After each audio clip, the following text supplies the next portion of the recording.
So last but not least, we're going to look at double displacement reactions that form water. This is the third type of double displacement reaction we can have.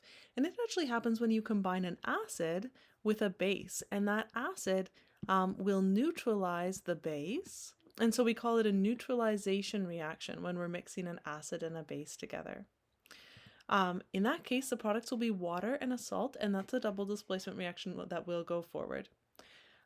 So let's take a look at it more closely. So this neutralization reaction is an acid plus a base forming water and a salt. So what's an acid? An acid is a hydrogen bonded to an anion. We'll just make our anion a smiley face. It could be anything. It could be chlorine, it could be a polyatomic ion, whatever. Right? But the key thing that makes it an acid is that it has a hydrogen ion attached. That hydrogen defines the acid. The key thing that makes a base is that it has a hydroxide ion in it, an OH. So you can have anything bonded to that OH. Maybe you have a sock bonded to the OH. Here's my sock. I'm recording this video in my bedroom. That's why I'm thinking about laundry. So you have anything bonded to OH, but that OH is what makes it a base. The hydroxide makes it a base. Now here's the key, right? If we've got an H and an OH, and we're swapping the anions. So we're swapping the OH with the smiley face, the anion that was bonded to the H.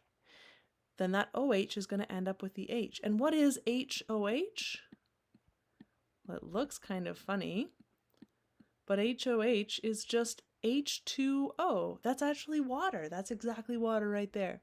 And then we'll have a salt, and the salt would just be the other cation, which was a sock in this case, and the smiley face.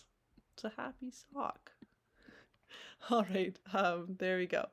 I think my jokes are funny. Okay, here's an example. So hydrochloric acid is a hydrogen bonded to chlorine.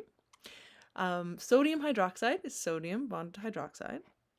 If we do a double displacement reaction with this, we're going to be swapping the chlorine and the hydroxide, right? So we keep the anions or the cations in the same place. So H stays in the same spot. Na, sodium, stays in the same spot. But we're going to swap the chlorine with the hydroxide. So we're going to get the hydroxide bonded to the H. Now an OH here is going to make H2O, that's water. And that chlorine now is bonded to your sodium. So what I got from my acid and my base is a water here, just H2O, or H bonded to an OH group. That's what water is. And I left any kind of salt. So in this case, sodium chloride, that's like literally table salt. But it could be any sort of a ionic compound that's a salt. And that's a neutralization reaction. So that's another double displacement reaction that will go forward, even though, salt here, sodium chloride, that's aqueous, right? And water is a liquid. That's still a double displacement reaction that will go forward because it formed the water here. So time you have a neutralization reaction between an acid and a base, you'll end up forming water, and that's a double displacement reaction that actually happens.